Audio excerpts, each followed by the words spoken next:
Corruption in government is nothing new. It's been going on since governments were first started, I suppose. Every empire has had them.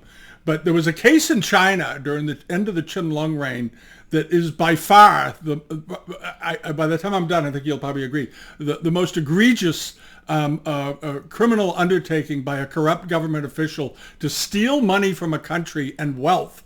The greatest example that's ever been known. And it was committed by a man named Heshan. And he was basically, he ended up being a traitor and the most corrupt official, certainly in China's history and probably in the entire history of the world.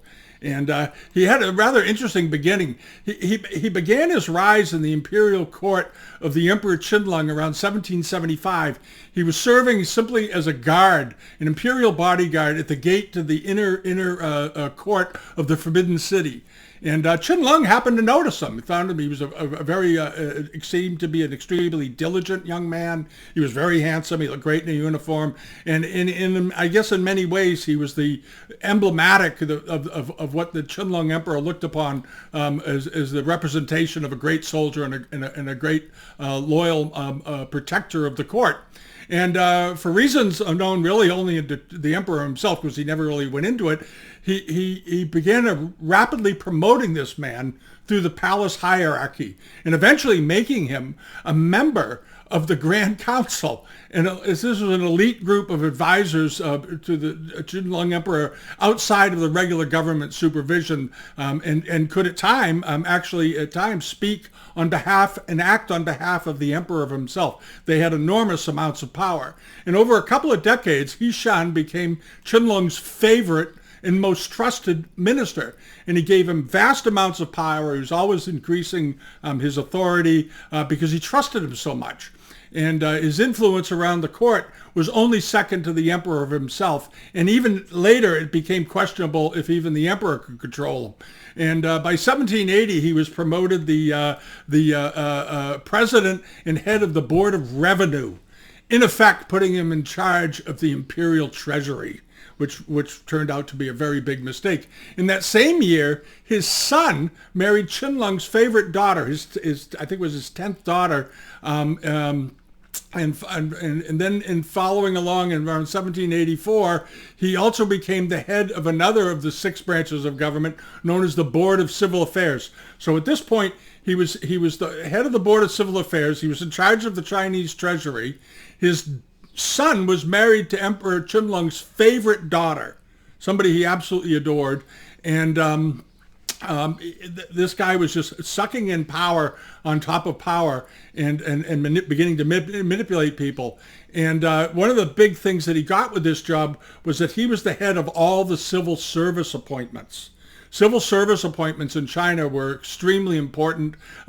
People studied, they took the country exams, they rose up, and if they did well on the exam, in theory, based on their merit, they would get a civil service appointment. But when Heshan took over, that wasn't always the case anymore. You had to pay him something to get it. And he began creating a network of people paying him all kinds of tribute, not to the court, but to him directly, and began to make him very, very wealthy. And the Emperor Qianlong was unaware of it. He didn't realize what was going on. And the man had such enormous amounts of power that if anybody even thought about speaking out against them, he would immediately be denounced by Heshan, and the Qianlong Emperor would back up Heshan and say, well, this man is obviously disloyal and would result in severe punishment, if not death. And this was a big deal. And at the same time, around 1790, Qianlong was developing Alzheimer's disease. This is something that he was developing dementia. He was forgetting things.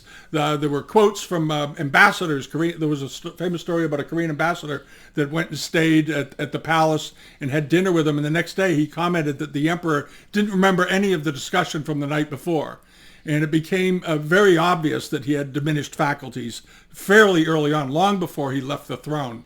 And by then, Heshan was by far Qianlong's most trusted advisor and confidant. So everything that was going on, Qianlong would tell him about it, all right? And this gave Heshan increasingly amounts of power. And by then, Heshan had built up his own massive patronage network, and he was accepting bribes and payments from literally thousands of people seeking work from the government, all of whom were terrified of him. This is the thing that was so amazing. They were all terrified of the man. And in essence, he was as powerful as the emperor at that point. All right. And in some cases, he managed to embezzle as much as 90% of the annual allocations for numerous ongoing government projects, water projects, maintaining rivers and so forth. Heshan, using the people that the money would be going to, they would send back most of it in kickbacks to him directly. So these projects that were supposed to be getting finished never got finished. They never got resolved. And always each year he'd go back and say, well, we need more money for this, your emperor, because we couldn't finish it. We ran out of money. He always had excuses on why they needed more and more and more money. Never, of course, even implying that he was doing anything wrong, which was stealing half of it, or 90% of it in some cases, they believe. And unfortunately, Qianlong relied upon him. And they looked at any matter that came up, any problem, it went directly to Heshan. And this was becoming an increasingly bigger and bigger and bigger problem. And there's the famous meeting with which was sort of funny when the Emperor Qianlong met with Lord Macartney. Some of you may know the story that the British were trading in China, and there was the famous meeting between Macartney and Qianlong that took place in 1793. And at the time, Qianlong was completely mentally incapacitated. He had no memory of day-to-day activities. He probably didn't even really know who Macartney even really was. Macartney wrote about him, though, saying, oh, he was square-shouldered and diligent and on top of things, and he had no idea. And one of the reasons Macartney thought that was that Heshan was the liaison between Macartney and Qianlong. So he was controlling and steering what the emperor meant to say and what he was saying, because nobody in the Macartney entourage, other than there was a young man that spoke a little bit of Chinese, but they didn't really understand. So they were relying on Heshan to convey the messages back and forth when Macartney was lobbying basically the emperor to he wanted to have an embassy near the imperial palace, which of course was later denied and all that. But the point of this was that Qianlong by 1793 was pretty well out of it. All right. And by 1796, he famously stepped down formally and gave up the throne to his son, Jing. And the truth of the matter is that the emperor did not step down. On paper, he stepped down, but he did not relinquish his power. And because of Heshan, he could keep control. And this was a thing that humiliated Jing. So he had to literally wait for his father to actually die. He died in 1799 before he actually took over power of the country. Other than that, he had to step back and just politely, in fealty to his father, nod and go along with everything he wanted. And while this was going on, Jing was the emperor, but in name only, in other words. And he finally he couldn't do anything about it. And he was also keenly aware that there was something wrong with Heshan. He was very suspicious of him, the way he lived, the amount of power he had, the way people acted around him. And Jing knew that something was very, very wrong with this man, but he couldn't act on it or do anything about it. And during the same time period, to illustrate how much he was stealing, was that there was a rebellion going on of Buddhists known as the White Lotus Rebellion. And it was led by a man named Zhang Zhenmo. And he was a populist rebel leader who Qianlong actually wanted killed. He wanted to get rid of him because he was speaking out against the emperor and the corruption in the court. And the fact is that a lot of what the White Lotus groups were complaining about were the things that Heshan himself was doing. It was his corruption that was driving this movement. And the Emperor Qianlong said, well, you have to, he told Heshan, you have to eradicate this group, you have to get rid of them. And he began financing a war against the group. And the war went on for a number of years and never got resolved. And the emperor, being affected with memory problems and mental issues, kept saying, I don't understand. Why haven't the White Lotuses been wiped out? You've gotten all this money. It was huge amounts of money, hundreds of millions of pounds of silver every year going to fight the White Lotus and the White Lotus Rebellion. And it wasn't ever getting any better. and the emperor just couldn't understand it, and why the rebellion had not been eliminated year after year. And what was happening was that Heshan claimed he'd hired all these troops, and he would get some general or some leader to say, okay, we've hired 10,000 troops. They never hired any troops. They faked all of the hiring and all the paperwork. They hadn't, in many cases, they didn't hire half the number of people they said they did, but it was a way to spend money so that Heshan could authorize payment to pay the troops, to pay for the soldiers, and he had a deal of kickbacks coming from the officer who was supposedly leading this group of soldiers to send back a big chunk of the money back to Heshan himself as a kickback. And it wasn't like 5 or 10%. It was sometimes half or 60% of the money he pocketed from each allotment each year to finance this war against the White Lotus. And this was becoming a point of huge concern for the emperor. But he had such faith in Heshan that he was doing the right thing. He never challenged it. He never said, "What the hell are you doing? Why isn't this working out?" And during this process, China was getting very close to bankruptcy. This was leading to right up to the end of Qianlong's life. He was still acting as emperor, even though Jing was on paper the emperor, and there wasn't anything he could do about it. Jing was stuck. He knew this guy was stealing money. He knew there was a lot of corruption going on, but because his son was married to Qianlong's daughter, Qianlong was still technically in charge, and Heshan was his most trusted advisor. Jing was not certain what he could, he had no avenues. He had nowhere he could go to nothing he could do until he had a free reign at the passing of his father. And he had to wait and wait. And in the meantime, Heshan was stealing and looting larger and larger and larger amounts of money. And finally, after 1799, the Emperor Qianlong died, and Jing took control, and he began examining the country's finances on almost that very same day. And he removed Heshan, who had purposely been delaying the war by looting and stealing all the military funding. He began recognizing Jing was he figured out just how deeply he had gone with his looting and stealing, and that the monies used to wipe out the White Lotus was just going into his pocket. And Heshan had filed numerous false reports to the emperor. He lied about troop strengths. He fabricated the number of soldiers being paid to fight. He was just a total criminal. He lied about battles that they thought they'd won. And in the end, of all the money they spent, they estimate that Heshan stole roughly half of all the money that was allocated for these wars, and also some of it was just stolen by the cooperating military leaders in the field, who themselves were getting rich from it. And this widespread corruption became known, and it was again, like I said, this corruption was a big part of what caused the very rebellion itself of the White Lotus, or what kept it going, where it grew to an army of almost 100,000 people. And upon becoming full emperor, Jing ordered Heshan immediately arrested. And he was well aware of all of his activity. He had all the documents, and he was now free to act. And despite stealing vast sums through fraud and systemic deceptions for over 20 years, his biggest crimes, according to the emperor, Jing, wasn't his theft of the money. It was his disloyalty and his political crimes, and his disloyalty in particular to the Qianlong emperor, in violating the very principles of the exam systems, for example, where we're supposed to be on merit, not on bribery and corruption. It was completely how he was doing it was completely the opposite of how it was supposed to be done, which was a long-standing tradition, of course, in China. And he had corrupted the very system he'd been empowered to protect and manage for his own personal gain. And that was the thing that really, really got him in a lot of trouble. So what happened was he even fabricated imperial edicts, which he signed in the name of the Emperor Qianlong himself, that the emperor was completely unaware of.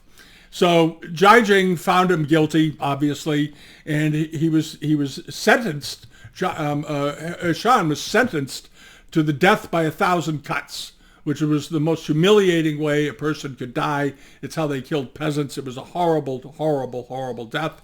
And Jing allowed him another way to take his own life by hanging himself in his home. And that was only out of respect to his daughter-in-law, who was Qianlong's favorite daughter. and he cared enough about her, and he didn't want her living with that, so he said, fine, you can hang yourself, which he did. And she was pardoned, even though she had benefited in some ways from the wealth that Heshan was stealing, because her husband was getting some of the money. They were spared. They weren't punished. And all of the emperor's family members that were involved peripherally, especially his daughter, was allowed actually to continue on living well in the imperial palace. They suffered no real repercussions from it. And what shocked the nation most when all of this story came out was the huge amount of wealth that had been looted from the treasury over the course of a little over 20 years. And it's pretty breathtaking. I'm going to go through the list here, and this will show you just how major this theft was. The first thing was he had built a primary residence that had 1,300 rooms. 1,300 rooms. I forget how big they said the house was. It was something in the area of 300,000 or 400,000 square foot house. And it was all lavishly furnished, beautifully furnished, spectacularly furnished. Then he had a secondary residence that had roughly 620 rooms in it. And then he had other residences. And when you added up all of his residences and his holdings and his homes, they had a total of 2,700 rooms. And this was for Heshan's personal use. This was his homes. He owned a lot of other things too. He owned, in some reports I read that he owned over 120,000 acres of prime farmland. He owned 12,000 acres of other significant land in cities. He had 72 sterling silver dinner services for banquets. Not 72 pieces, 72 separate dinner services. He had 200 pairs of gold chopsticks, 500 pairs of silver chopsticks. He had massive storehouses and warehouses filled with jewelry, jades, and ginseng. He owned 10 banks. He owned 10 pawn shops that had millions of taels of silver within each one of them. He had a storehouse or a warehouse that was filled with pearls and gems. His collection of porcelains were estimated to be somewhere between 80 and 100,000 examples from the Qianlong era and earlier. He had thousands of bronzes. In one wall in his primary residence was opened up because they thought something might be behind it, because they began searching, and everywhere they looked, they found hidden loot. In one wall of his house alone, they found 5,000 pounds of pure gold bullion stored. In another house, another part of his house, down in the basement, they found 40 tons of silver, 40 tons of silver under his house. Other houses were found also that had millions of ounces of silver ingots as well. And in total, in circa 1800 values, it was estimated to be worth somewhere between 1.1 and 1.5 billion dollars at the time. And that is in effect the equivalent today of roughly about $250 million in modern day currency. And keep in mind, like Bertie Madoff, the big thief, only took 60 billion. This guy took 250 billion. And that was a number that leaked out to the public. They found out how much he had stolen. And it put the empire virtually on the edge of bankruptcy. And it's a funny thing because the Emperor Qianlong doesn't get a lot. I mean, Jai Qing historically is sort of overshadowed by his father. But I think there's an argument made that Jai Qing really pulled the empire back from the edge of the abyss when he took power and got rid of Heshan and began squaring away the problems of state, the finances, because they had lost so much money, and they got a lot of it back, obviously, when Heshan was exposed for what he had done, and that money was used eventually to hire a very good military leader to eradicate the White Lotus, and they were able to do that, and they killed off tens of thousands of them in relatively short order, and the war was over within a couple of years. And then when he was done, the tradition was the general, his name was Eldem Bo, he would bring the seal that he would use as representative of the emperor to get things done in the field. He would return it, basically signaling that the war was over. And had Heshan not been so corrupt, The White Lotus would have been snubbed out many, many years earlier, preventing them from turning their cause into a major military threat to the empire. But because Heshan was such a criminal, it served two purposes. It allowed the White Lotus to grow, which allowed the demand for more money for the military to increase, and it allowed him to steal more. And that's what it really, really worked out to. It's an incredible story. It doesn't get discussed much. The Chinese, in a lot of history books, are sort of embarrassed about this period and about what he took and how he got away with it for so long. Now, the fact is that his first house, I believe, one of his mansions was actually built as started as a gift from the Emperor Qianlong early on, and then Heshan from then on sort of ran with it and increased it. And this kind of a corruption was absolutely amazing, and that's what happened. So it's something to look into. The Chinese government these days in history, they don't talk about it. And the history of the building, one of his houses went on to become known as Prince Kung's. Some of you may remember Prince Kung, and this became his residence. And today, oddly, it's considered to be one of the finest 18th century mansions or estates in all of China. It was so beautifully built. They kept it. They didn't destroy it. It had a number of princes got to live there and so forth. Once it was confiscated and taken back by the government. And today, it's considered one of the great architectural gems of Chinese culture. And it is. It's a spectacularly beautiful place. You've seen a few pictures of it here, and it's much of it's been restored. They just put a lot of money into updating it and so forth to preserve its history. So anyway, that's the story. It's an interesting one. All right, have a good week. All righty, bye bye. We'll be back with more videos later this week. So long.